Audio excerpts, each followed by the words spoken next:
All right, so here is the first official build running on a MetaQuest 3 native.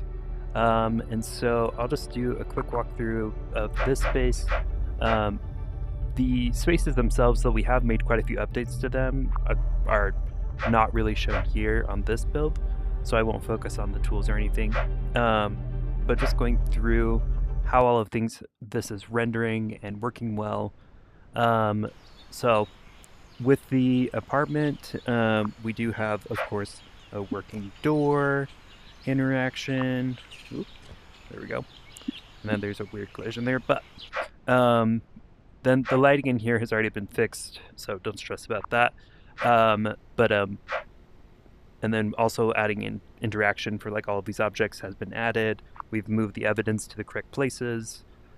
So something that I did notice on this build was like the decals just don't work well because of the projection and you're moving your head, and that was something we were worried about, and unfortunately it was just proven true. So we'll have to bake in those textures, and that's okay. And then we had a problem with the Atlas breaking once some walls needed to be adjusted, and so we've fixed that. But sorry, I apologize that I'm saying we fixed all of this. It's just because of I wanted to showcase how well the frame rate is in this initial build that is running on a Quest 3S. And so this is the target hardware. It's looking really good, and it's definitely performing actually even better than we expected. So let's go over to the alleyway. So considering the alleyway, we do have one major problem, which is for some reason during the when it builds the geometry, it is breaking the floor and all of the lighting information in this space. And we also use a fair amount of decals in this, and so I have corrected a few of those to make sure they don't look quite as they don't move as much, is kind of what I'm going for there.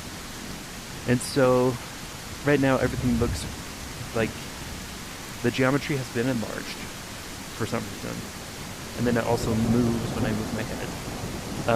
The reason that I can still move around, of course, is we have a separate collision for the floor for our nav mesh.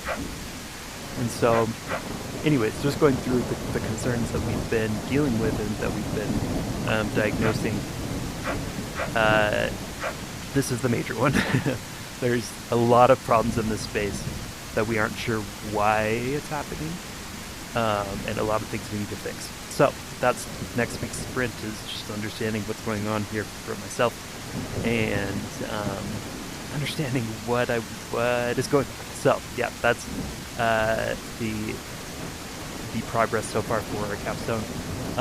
This week also was focused a lot on a bunch of productivity tasks, like planning for some trips that are coming up. As team lead, I've taken on the brunt of that planning and getting approval for different things that we need to coordinate. So that has been taking up the majority of my time on the capstone for this week. But this is pretty awesome for a first build and for a first experience. It's so cool to finally put it on a headset. And to note, this is being recorded on the headset as well as being rendering at a good frame rate with no real delays. It's very responsive. That's awesome. So that's our progress so far. But yeah, thank you.